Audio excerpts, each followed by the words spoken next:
Peço desculpa a vocês se eu falei um pouco rápido ontem. Tentei falar devagar, mas é um pouco complicado para mim. Mas tá ok. Então, hoje eu quero estudar divisores de coisas desse tipo.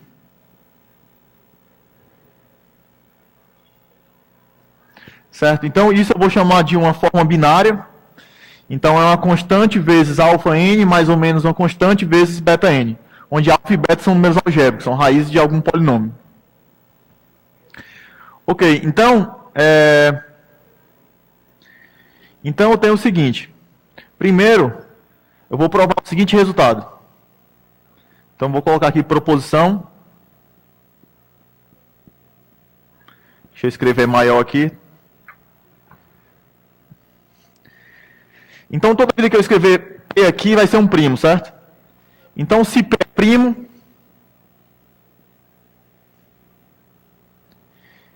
e P divide A ao quadrado mais B ao quadrado, com MDC entre A e B igual a 1, então P é da forma 4K mais 1. Então, deixa eu tentar explicar um pouco essa proposição. Então, a proposição diz o seguinte. Todo divisor da soma de dois quadrados primos entre si, você pega dois quadrados primos entre si, A e B primos entre si, então todo divisor primo da soma desses quadrados, tem que ter a forma 4K mais 1. Certo? Então, vamos provar isso aí. Então, para provar isso aí, eu preciso do que a gente chama carinhosamente de TPF. PTF, Pequeno Teorema de Fermat. Certo? Então, vou enunciar aqui esse fato, que é o Pequeno Teorema de Fermat.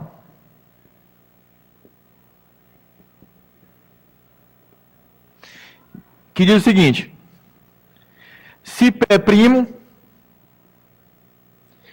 e P não divide A, então A elevado a P menos 1 é congruente a 1 módulo P. Certo? Então esse é o pequeno teorema de Fermat. Então todo primo que não divide, se você pega um número A que não é divisível por P, então a potência de A, P menos 1, deixa o resto 1 na divisão por P. Certo? Então, com esse resultado, a gente vai conseguir provar esse fato aqui. Primeiro, olha só, se P é primo e P divide A ao quadrado mais B ao quadrado, então P nem divide A e nem divide B. Por quê? Se P dividisse A, então como P divide A ao quadrado mais B ao quadrado, P dividiria B, só que o MDC entre A e B é 1, então P seria um divisor do MDC, o que é absurdo. Então, o que acontece é que P não divide A e P não divide B. Logo, a gente observa que P não divide A e P não divide B. Certo? Aqui eu não estou provando, aqui eu só coloquei esse fato, certo? Aqui começou a prova da proposição. Então, olhando para cá, como o MDC entre A e B é 1, P não divide A e P não divide B. Então, pelo pequeno teorema de Fermat, que a gente acabou de ver, como P é primo, então A elevado a P menos 1 é congruente a B elevado a P menos 1, que é congruente a 1 módulo P. Certo? Então a gente faz a seguinte brincadeira. A gente tem que 1 é congruente a P menos 1 módulo P, só que a P menos 1 eu posso escrever ele como A ao quadrado elevado a P menos 1 sobre 2, certo? Só que a gente observa o seguinte, P divide A ao quadrado mais B ao quadrado, na notação de congruência, significa que A2 é congruente a menos B2 módulo P. Certo? Então, isso aqui é exatamente a notação de congruência, né? Então, M congruente a N módulo P, quando P divide M menos N. Certo? Então, A ao quadrado é congruente a menos B ao quadrado módulo P. Então, posso substituir isso aqui por menos B ao quadrado elevado a P menos 1 sobre 2. Certo? Aqui, desculpa, mas é P' maior que 2, certo? P tem que ser ímpar. P tem que ser ímpar para poder fazer sentido isso aqui. P menos 1 sobre 2. Certo? Então, aqui fica menos 1 elevado a b ao quadrado elevado a p menos 1 sobre 2 é menos 1 elevado a p menos 1 sobre 2 vezes b ao quadrado elevado a p menos 1 sobre 2, que é p menos 1. Só que b menos 1 é congruente a 1 módulo p. Então esse cara aqui é congruente a menos 1, p menos 1 sobre 2 módulo p. Ou seja, olhando para o começo e para o final da fila aqui, eu tenho que 1 é congruente a menos 1, p menos 1 sobre 2 módulo p. Certo? Logo, isso aqui implica que menos 1 elevado a p menos 1 sobre 2 é igual a 1. Certo? Olha, só que uma potência de menos 1 dando 1 implica que esse expoente aqui tem que ser par. Então, p menos 1 sobre 2 é par. Ou seja, é alguma coisa da forma 2k. Então, se p menos 1 sobre 2 é 2k, implica que p é da forma 4k mais 1. Como eu queria provar, certo? Então, fica a dica aí, certo? Toda vida que você tiver um primo dividindo a soma de quadrados primos entre si, então esse primo tem que ser, se ele for maior que 2, ele tem que ser da forma 4k mais 1. E como é que a gente aplica isso num problema? Então vamos lá, botar um probleminha aqui, o primeiro problema de hoje, certo? Então vai ser x elevado a n, resolva. X elevado a n mais 2 elevado a n menos 1 igual a y ao quadrado com x, y e n ímpares. Então eu posso sempre fazer esse tipo de suposição quando eu quero resolver uma equação de Alfantina. Como eu falei ontem, uma equação de Alfantina é uma equação onde quer soluções inteiras. Só que eu posso restringir mais o conjunto das soluções. Eu posso procurar soluções primas, soluções ímpares, soluções múltiplas de 7, múltiplas de 2014, eu posso restringir do jeito que eu quiser. Certo? Então aqui eu quero encontrar todas as soluções dessa equação quando x, y e n são números ímpares. Certo? Então como é que a gente vai resolver isso aí? Então a solução. Primeiro, né, como é que a gente faz aparecer esse tipo de proposição aqui, né? Como é que eu faço aparecer essa história de divisores de soma de quadrados, certo? Então, para aparecer isso aqui, eu vou usar o seguinte truque. Certo? Eu vou reescrever essa equação como xn mais 2n igual a y ao quadrado mais 2 elevado a n menos 1. Certo? Ou seja, eu usei o seguinte truque. 2n menos 1 mais 2n menos 1 é igual a 2n. Então, usando esse truquezinho aqui, eu consigo escrever o 2n menos 1 como 2n menos 2n menos 1, passo 2n menos 1 para o outro lado e fico com uma igualdade desse tipo. E por que isso é vantajoso? Certo? Isso é vantajoso pelo seguinte. Olha só. Aqui eu tenho um quadrado, certo?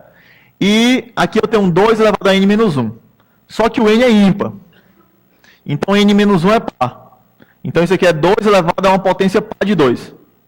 Portanto, isso aqui é a soma de dois quadrados. Certo? Então, esse cara aqui é a soma de dois quadrados. Certo? Então, a gente sabe... Então, sabemos o seguinte, que todo divisor primo dessa soma aqui, como y é ímpar, então a MDC entre y e 2 é 1. Então, todo divisor dessa soma aqui tem que ser da forma 4k mais 1. Certo?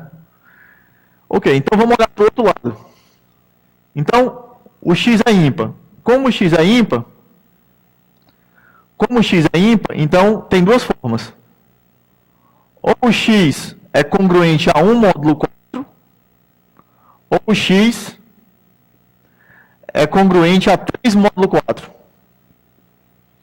Então, dizer que o x é ímpar significa que... Tá ruim, ou...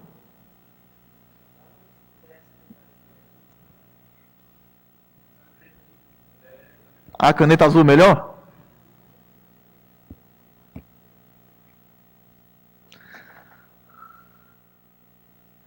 Tá ok, então. Ok, então, só relembrando aqui, xn mais 2n igual a y2 mais 2n menos 1. Esse cara aqui é a soma de quadrados. Então, esse cara aqui é a soma de quadrados. Então, todos os divisores desse cara tem que ser da forma 4k mais 1. Certo? Então, vamos supor que o x é congruente a 1 módulo 4. Então, quando o x é 1 módulo 4, o que é que eu vou fazer? Eu vou escrever isso aqui, ó, xn mais 2n. Como o n é ímpar, eu posso fatorar isso aqui, certo? Eu sei fatorar isso aqui. Isso aqui é x mais 2, xn menos 1, mais, menos, e vai alternando o sinal, até chegar no 2 elevado a n menos 1. Certo? Então, quando o x é congruente a 1 módulo 4, implica que o x mais 2 é congruente a 3 módulo 4. Certo? Então, esse cara aqui, ó, ele é a soma de quadrados, por essa identidade. Então, todo divisor dele tem que ser da forma 4k mais 1. Só que um dos fatores dele é congruente a 3 módulo 4, ou seja, um dos fatores dele é da forma 4k mais 3. Aí a gente tem que perceber o seguinte: se eu pego dois números da forma 4k mais 3, desculpa, se eu pego dois números da forma 4k mais 1 vezes 4t mais 1, isso aqui é da forma 4s mais 1. Então, o produto de números da forma 4k mais 1 tem a forma 4k mais 1.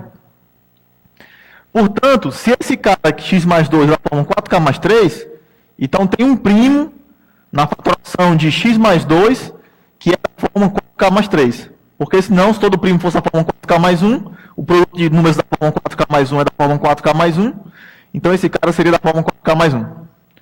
Então existe um primo, então existe um P congruente a 3 módulo 4, o que P divide x mais 2, só que x mais 2 divide xn mais 2n. Então isso seria um absurdo, porque seria um primo da forma 4k mais 3, dividindo xn mais 2n, só que xn mais 2n é escrito como soma de dois quadrados. Então é um absurdo pela proposição. Certo?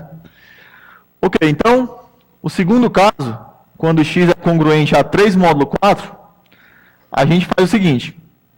Olha, x congruente a 3 módulo 4, eu posso pedir aqui que o n seja maior ou igual que 3, certo? Então, quando o x é congruente a 3 módulo 4, eu tenho que o xn mais 2n é congruente a 3n mais 2n, certo? Só que como n é maior ou igual que 3, 2 elevado a n é congruente a 0 módulo 4. Então isso aqui é só 3n. E ontem a gente viu que 3 elevado a uma potência ímpar, já que o n é ímpar, 3 elevado a uma potência ímpar é congruente a 3 módulo 4. Portanto, xn mais 2n é congruente a 3 módulo 4, então ele tem que ter um divisor primo da forma 4k mais 3. Só que isso é um absurdo, porque xn mais 2n é soma de dois quadrados. Então todos os seus divisores têm que ser da forma 4k mais 1. Então, isso é um absurdo. Certo? Logo, essa equação não tem nenhuma solução em inteiros x, y, n ímpares, quando n é maior ou igual que 3. Quando n é 1, é claro que vai ter soluções. Tá? Ok, então esse é um tipo de problema que a gente consegue resolver usando esse método. E tem outros problemas também, certo? Mas eu vou deixar para o final, se a gente tiver tempo. Eu vou falar agora um pouco sobre alguns divisores de algumas formas. Aí depois, se a gente tiver tempo, a gente volta para outro problema com esse tipo de abordagem aqui. Então, outro objeto muito estudado em matemática são os conhecidos números de Fibonacci. Certo? Então, todo mundo aqui talvez já ouviu falar alguma vez dos números de Fibonacci, certo? Talvez seja a sequência mais famosa da matemática, né? Então, dentre as sequências matemáticas, a gente diz que a sequência de Fibonacci ela tem um status de celebridade, certo? Então, a sequência de Fibonacci é como se fosse uma celebridade do mundo das sequências. Então, por quê? Porque a sequência de Fibonacci já apareceu em filme, né? Quem assistiu o Código da Vinci viu lá a sequência de Fibonacci como pistas lá deixadas no Museu do Louvre.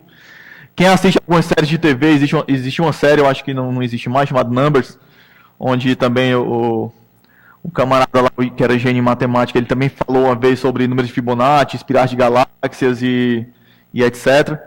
Então, a sequência de Fibonacci tem esse status de celebridade da sequência. E ela é definida como Fn mais 1 é igual a Fn mais Fn menos 1 para n maior ou igual que 1, onde o F0 é igual a onde o F0 é igual a 0 e o F1 é igual a 1.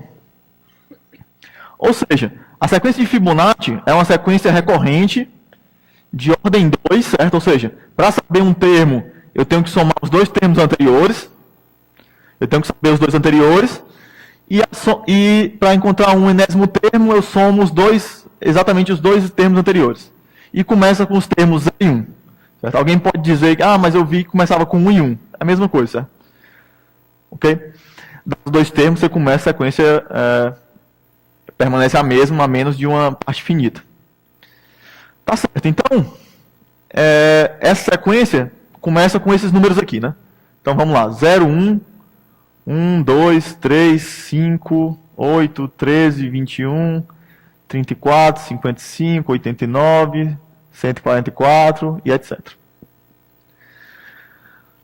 Ok, então, como todo mundo sabe, ou não, né, a sequência de Fibonacci foi uma sequência que apareceu num problema de contagem de casais de coelhos. Né? Então, é um problema aparentemente que não tinha nada a ver com algumas aplicações que tem dos números de Fibonacci hoje. Só para ter uma ideia, além dessa história aí de celebridade, essa bobagem toda aí, a sequência de Fibonacci também tem várias aplicações na botânica, na ótica, certo? No estudo do comportamento de folhas de uma árvore. Então, tem um símbolozinho da SBM lá, que tem aquela espiralzinha lá do caracol, que também tem a ver com a proporção áurea, que tem a ver com o número de Fibonacci, certo? Então, é o que eu vou colocar agora. Existe uma fórmula chamada fórmula de Binet, que aí é onde entra a sequência de Fibonacci no estudo que eu estou falando ali, certo? Existe uma fórmula chamada fórmula de Binet, que diz que o enésimo número de Fibonacci é alfa elevado a n menos beta elevado a n sobre alfa menos beta, onde o alfa é 1 mais raiz de 5 sobre 2 e o beta é 1 menos raiz de 5 sobre 2. Certo? Então, essa é uma fórmula não recursiva para você encontrar o enésimo número de Fibonacci. Ok? E o interessante dessa fórmula é que ela pode ser generalizada para outras sequências. Mas, se a gente olhar para aquela primeira coisa que eu escrevi ali no quadro, a gente vê similaridades. Então, isso aqui é uma fórmula binária, certo? Então, é uma constante, que é 1 sobre alfa menos beta, alfa elevado a n, menos 1 sobre alfa menos beta, beta elevado a n. Então, isso aqui é um desse tipo daquelas formas binárias. Então, os divisores dessa fórmula já foram muito estudados. Então, vou definir aqui, fazer a definição do que é um divisor primitivo. Então, P é chamado divisor primitivo. Bacana. P é chamado divisor primitivo de Fn se P é primo, P divide Fn e P não divide Fj se o J é maior ou igual que 1 e menor ou igual que n menos 1. Certo? Além disso, todo divisor dessa forma tem uma propriedade que é, além disso, quando esse divisor existe, ele é congruente a mais ou menos 1 módulo n. N é o índice do número de Fibonacci. Certo? Então, um divisor primitivo de Fn é um primo que divide Fn, é um divisor de Fn, um divisor primo, mas ele não divide, aqui é não divide, certo? Mas esse primo não divide nenhum Fj com J menor que n, certo? E maior que 1. Claro que se fosse o 0, ele teria que dividir. Então, seria um divisor, é como se fosse um primo exclusivo de Fn. Fn é o menor primo, é o menor número de Fibonacci, porque esse primo é divisor. Ele é como se fosse um divisor exclusivo de um certo número de Fibonacci. Então, por exemplo, vamos ver quem é o divisor primitivo. Divisor primitivo. Vamos ver quem é o divisor primitivo nesses casos aqui, certo? Por exemplo, esses casos aqui eu não considero, né, porque 0 e 1 você não tem fator primo. Mas o 2, quem é um primo que divide 2 e não divide 1? O próprio 2, certo? O próprio 2. Um primo que, ou seja, esse cara tem divisor primitivo. Um primo que divide 3 e não divide 2. O 3. Um primo que divide 5 e não divide os anteriores. O próprio 5. Um primo que divide 8 e não divide os anteriores. Não existe, certo? Porque o único primo que divide 8 é o 2. E o 2 já está na lista aqui. Então, esse termo aqui, que é o F6, ele não tem divisor primitivo. O 13 é o próprio 13. Não divide nenhum anterior. Certo? O 21. O 21 é 3 vezes 7, mas o 3 já apareceu na lista. Então, é o 7, né? O 34. 17, 55, o 11, 89, o próprio 89, que é primo, 144, não tem, né? Por quê? 144 é 2 ao quadrado, então é 2 ao quadrado vezes 3 ao quadrado. Então, todo divisor de 144, divisor primo, ou é 2 ou é 3. Então, 2 e 3 já foram listados. Então, 144 não tem divisor primitivo, que é o F12. Certo? Alguém pode dizer assim, olha, Diego, se minha intuição não falhar, o F6 não tem, o F12 não tem, né? Então, eu diria que o 18 também não teria não, certo? E, certamente, sua intuição está errada, certo? Porque, de fato, tem. É o que a gente vai ver no teorema aqui agora, certo? Então, deixa eu apagar aqui, com calma, para não derrubar o quadro. Então, a pergunta é, olhando para essas contagens, essa análise que eu fiz aí, a gente percebe mais ou menos que, aparentemente, podia ser uma coisa aleatória, né? Alguém ia dizer que os divisores seriam os múltiplos de 6, né? Os que não têm divisor primitivo. Mas como eu já adiantei, né, que isso não é verdade.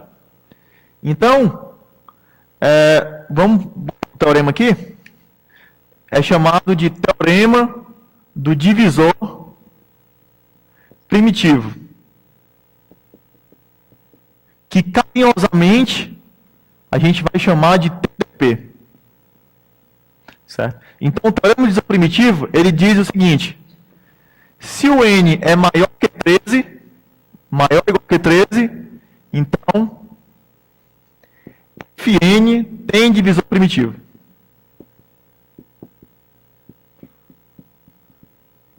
E esse é um dos resultados em matemática mais citados, certo? Desde que foi provado. Ou seja, 12 é o maior número de Fibonacci que não tem divisor primitivo. Qualquer número de Fibonacci maior que 144 tem divisor primitivo. Aquele é o último, certo?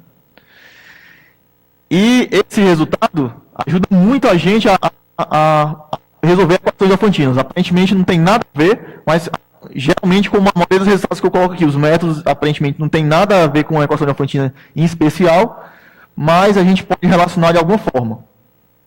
Então, por exemplo, eu vou voltar para esse quadro aqui e dizer o seguinte: é congruente, toda vida que tem um divisor primitivo, esse divisor primitivo é congruente a mais ou menos 1 módulo índice. Certo? Então, P ser congruente a mais ou menos 1 módulo n, implica que P é da forma 4n mais ou menos 1. Eu quero saber uma coisa inferior a isso aqui. Eu quero saber o que isso aqui é sempre maior. Então, para saber uma cota inferior para esse aqui, eu tenho que pegar uma cota inferior para o K e uma cota superior para o menos 1, mais ou menos 1. Então, o K ele é maior ou igual que 1, ele é um inteiro positivo, maior que 1. E o N, e o mais ou menos 1, vai ser maior ou igual que menos 1. Então, isso aqui, no mínimo, é N menos 1. Certo? Então, o menor valor de Kn mais ou menos 1 é N menos 1. Acontece quando isso aqui for menos 1 e o K for 1. Então, toda vida que você tiver um divisor primitivo, ele vai ser maior ou igual que o índice do número de Fibonacci menos 1. Certo? Então, com isso aqui em mãos, a gente vai resolver o seguinte problema. Resolva a equação Fn igual a m fatorial. Certo?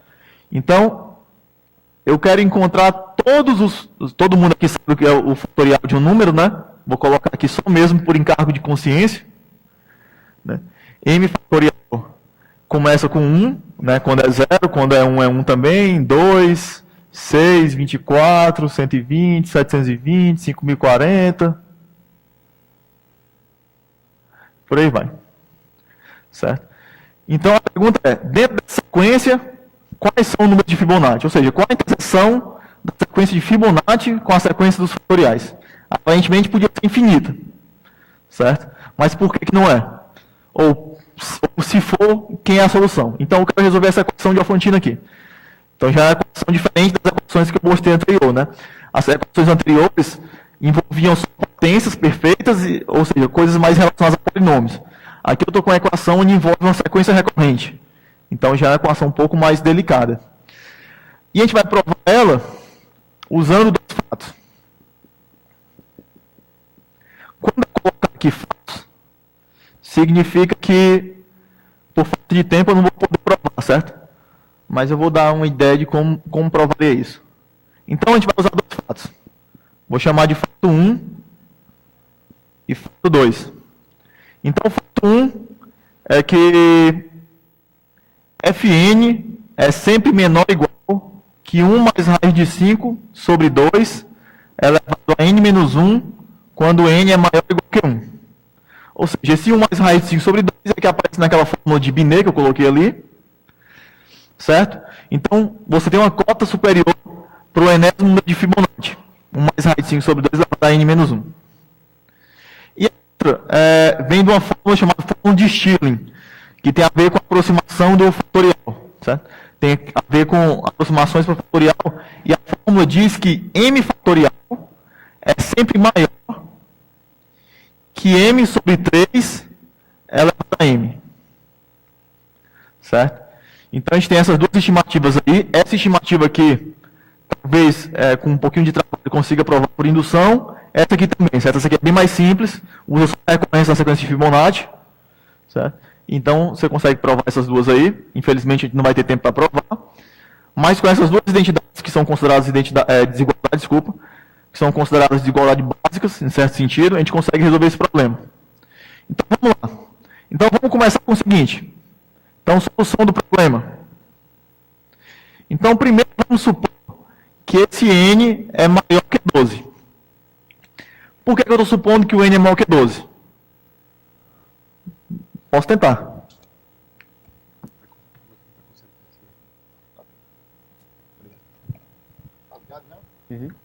Opa. Então, pessoal, se eu vale o mesmo que para o Marcelo, certo? Se eu começar a baixar aqui, vocês me avisem, certo? É bem comum isso.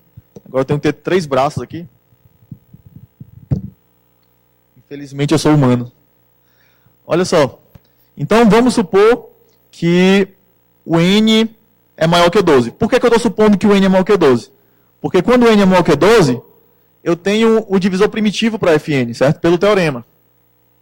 Então o teorema me garante que quando o n é maior que 12, eu tenho um divisor primitivo. Então, suponha que o n é maior que 12, então, e pelo teorema do divisor primitivo, seja P um divisor primitivo de Fn. Certo? Divisor primitivo. Ok, então P é um divisor primitivo de Fn. Certo? Então a gente tem algumas coisas para considerar aqui. Primeiro, certo? Fn, ele é menor ou igual que 1 mais raiz de 5 sobre 2 elevado a n menos 1. Isso aqui é o que me diz, isso aqui, quem me dá isso aqui é o fato 1. Certo? Só que pela igualdade, Fn é igual a m fatorial. Certo? Então, isso aqui é a equação que eu quero resolver. Só que pelo fato 2, m fatorial é maior que m sobre 3 elevado a m. Certo? Então, deixa eu apagar aqui.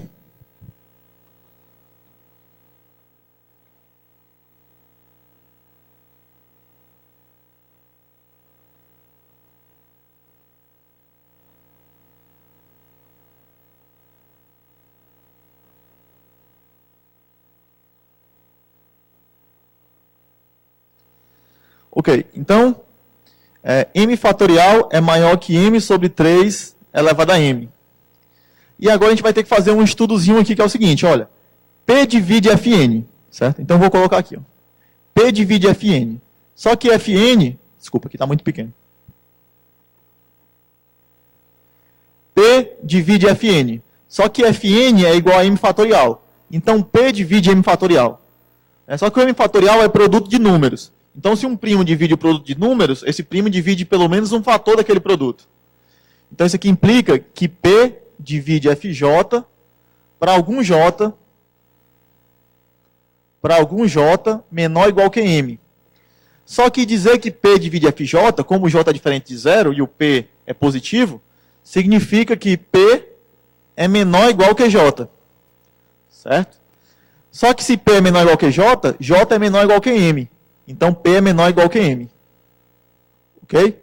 Então, daqui a gente tem, ó, o M é maior ou igual que P. Então, a gente troca o M por P aqui. Certo? E agora, a gente precisa de alguma coisa para ligar o P com N. E quem vai ligar isso é o teorema do divisor primitivo, certo? O teorema do divisor primitivo diz que existe um divisor, a gente está considerando que P é o divisor primitivo de Fn. Então, pelo que eu falei ali, ó, P é maior ou igual que n menos 1. Então, isso aqui implica que P é maior ou igual que n menos 1. Então, eu posso trocar aqui, ó, maior ou igual que n menos 1 sobre 3 elevado a n menos 1. Né? E aí vem um pouquinho de matemática, que é o seguinte. Aqui eu tenho a base está fixa elevada a n. Certo? Então, eu tenho um exponencial, que é uma coisa que cresce muito rápido. Mas desse lado, eu tenho uma base variável da mesma ordem do expoente. Então, isso aqui cresce muito mais rápido. Certo? Então, isso aqui vai para infinito muito mais rápido. Então, é de se esperar que esse cara vai ser maior que aquele cara lá. Que 1 mais raiz de 5 sobre 2 elevado a n, para algum n suficientemente grande. Nesse caso, por sorte ou não, a gente tem que isso é verdade se o n for maior que 5. Só que o nosso n é maior que 12. Então, em particular, é maior que 5. Ou seja, o que é que isso aqui está dizendo? Olhando para o começo e para o final da fila, 1 mais raiz de 5 sobre 2 elevado a n menos 1 é estritamente maior que 1 mais raiz de 5 sobre 2 elevado a n. Aqui n menos 1, desculpa. Ok? Então, isso aqui com n maior que 5, então isso é um absurdo. Absurdo em quê? Então, isso aqui é um absurdo. Um absurdo em quê? Em supor que o n é maior que 12. Logo, o n tem que ser menor ou igual que 12, né? E maior ou igual que 1. Então, basta procurar os fatoriais com f de 1 até 12, né? Só que se a gente olhar para a lista aqui, ó, então os únicos fatoriais na sequência de Fibonacci estão nessa lista. Só que nessa lista aqui, quem é que é fatorial? Só o 1 e o 2, né? Então, os únicos fatoriais na sequência de Fibonacci são 1 e 2. Aí alguém pode dizer assim, uma vez eu dei uma palestra sobre uma pesquisa minha, onde a gente, tipo isso aqui, certo? Você faz uma conta, só que lá era uma conta bem maior, e no final você provava que a única solução era 1. Certo? E alguém me perguntou, mas poxa, tanto trabalho para provar o óbvio, né? Só era isso mesmo. Em matemática é assim, né? A gente a gente acredita que uma coisa é verdade, mas para provar é um pouco mais complicado. E por isso que é bacana, certo? Ok, então a gente resolveu esse problema aí, certo? Vamos fazer outro problema aqui agora que a gente precisa estudar um pouquinho mais, certo? Deixa eu ver se eu tenho tempo. Tem muito tempo ainda, certo? Eu estou falando muito rápido? Eu tomei café, certo? Geralmente eu falo mais rápido. Eu estou me forçando muito para falar devagar. Ok, estou respirando. Tá bom. Então, problema 2. Antes de enunciar o problema, eu vou lembrar a vocês o que são números binomiais, certo? Então, o binomial MK é igual a m menos 1, até m menos k mais 1, sobre 1 vezes 2 vezes até k, né? Que é aquele conhecido m fatorial, k fatorial, m menos k fatorial. Certo?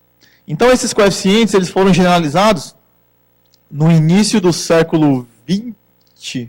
No início do século XX, eles foram generalizados para coeficientes chamados coeficientes anomiais. Tudo em matemática é muito estudado, tem muitas generalizações. Então, a sequência dos números binomiais são muito estudados. Né? Tem um ponto de vista combinatório muito pesado para ele. E, então, tem várias generalizações. O que era um coeficiente anomial? Você pegava uma sequência, AN, e um coeficiente anomial seria, colocava essa notação,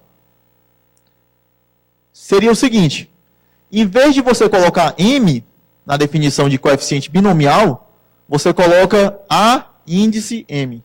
Então, todos os números que tem aqui, todos esses caras que tem aqui, em vez de aparecer eles, aparece A índice ele. Então, seria AM vezes AM menos 1 vezes AM menos K mais 1 sobre A1 AK.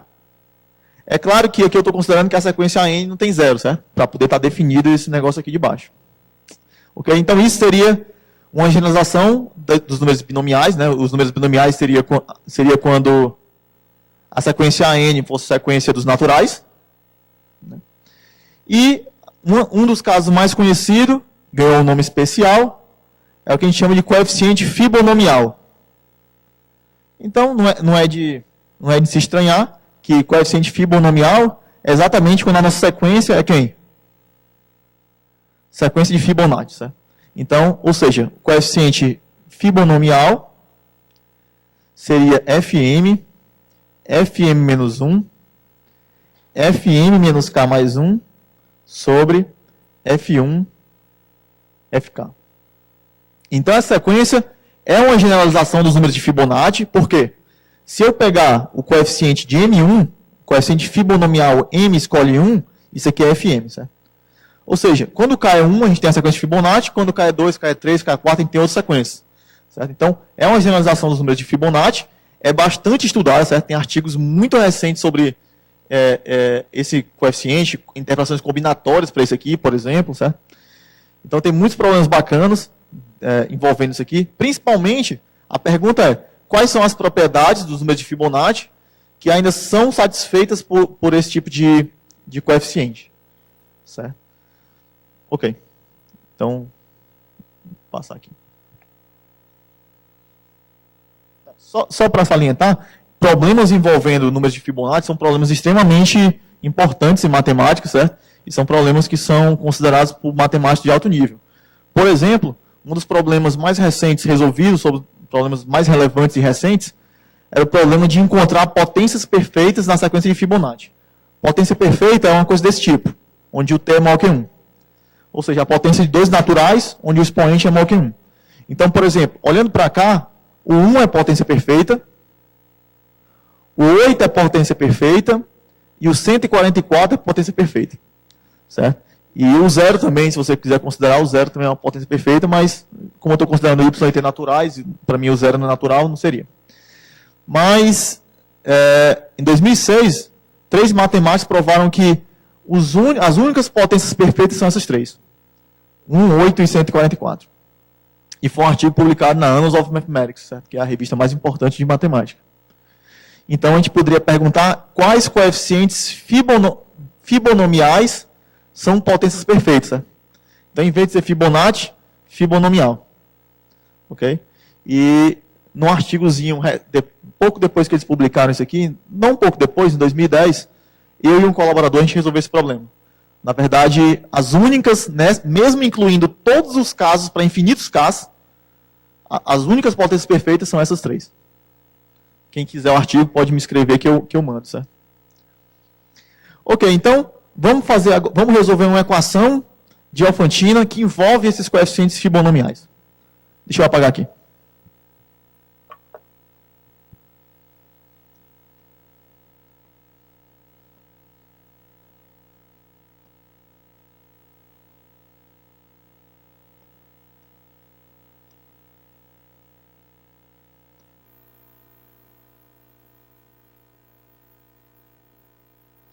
Ok, pessoal. Então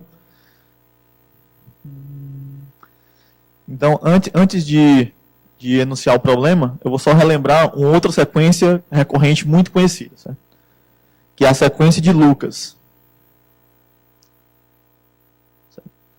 Lucas foi um matemático que no final do século XIX foi responsável por trazer as sequências recorrentes para o mundo da pesquisa em matemática. Elas estavam um pouco adormecidas, né? Fibonacci é do século XIII.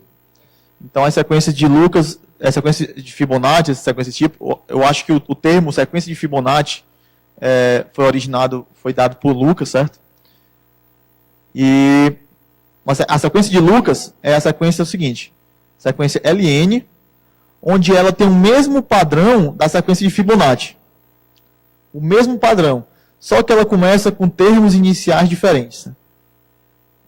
Então, L0 é 2 e L1 é 1. E por que ela foi estudada? Porque tem muitas propriedades dessa sequência. Isso aqui fornece uma sequência completamente diferente. Mudar os termos iniciais fornece uma sequência completamente diferente. E ela foi muito estudada porque tem muitas propriedades que são satisfeitas, né? Chamam até essa sequência chamam de companheira da sequência de Fibonacci. Né? A gente chama de sequência companheira. Então tem muitas propriedades entre essas sequências. Por exemplo, uma propriedade que a gente vai usar aqui agora, que eu vou botar como fato, é que se você pegar o F2Nésimo número de Fibonacci, ou seja, um número de Fibonacci com índice par, você pode fatorar ele com o produto de Fn vezes Ln. Então, o número de Fibonacci com índice par é escrito como produto de um número de Fibonacci por um número de Lucas. Essa é só uma das propriedades. Eu coloquei também no material, por exemplo, se você pega o número de Fibonacci e soma mais ou menos 1, ou seja, um número que é quase o número de Fibonacci, a distância é 1 do número de Fibonacci, esse cara também pode ser escrito como um número de Fibonacci vezes o número de Lucas. Aí o A e B o A e o B dependem de N e do resto da divisão de N por 4. Eu coloquei todas as possibilidades no material. Certo? Ok, então a gente tem essa formulazinha aí. E vamos resolver o problema agora, certo? Então o problema é o seguinte. Eu quero saber, né? Eu falei nesse problema aqui, né? Eu falei no problema MKF igual a YT. Como a gente não tem tempo para resolver esse problema, ele envolve umas ferramentas mais profundas, a gente vai resolver um caso particular dele com uma equação parecida, exponencial parecida, só que já um pouco mais interessante de usar esse método direto. Que é essa equação. MKF igual a MAKB. Certo? Então, MKF igual a MAKB. Quando é que esse coeficiente fibonomial é uma potência de M vezes uma potência de K? Certo? Então, vamos resolver isso aí. Então, para resolver, vamos abrir esse cara aqui, certo? Está aqui a definição dele. E vamos fazer uma continha aqui para obter o seguinte. Isso aqui é Fm até Fm menos K mais 1 igual a MAKB F1 FK. Certo? Então, essa é a equação que eu tenho. Ok?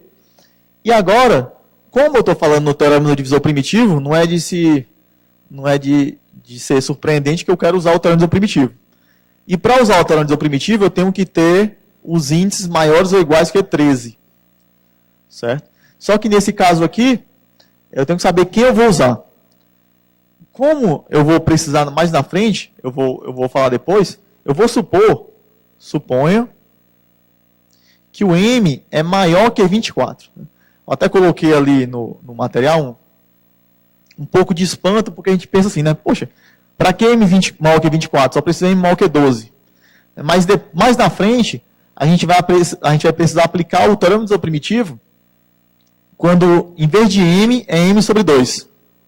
Então, se M é maior que 24, M sobre 2 é maior que 12. Então, o Fm sobre 2 também tem divisor primitivo. Certo? Então, esse M maior que 24 é porque depois a gente vai aplicar para M sobre 2. Ok, então, quando M é maior que 24, Fm tem divisor primitivo. Em particular, né? Só precisava M maior que 12. Isso aqui implica que existe um P, né, que divide Fn, divisor primitivo.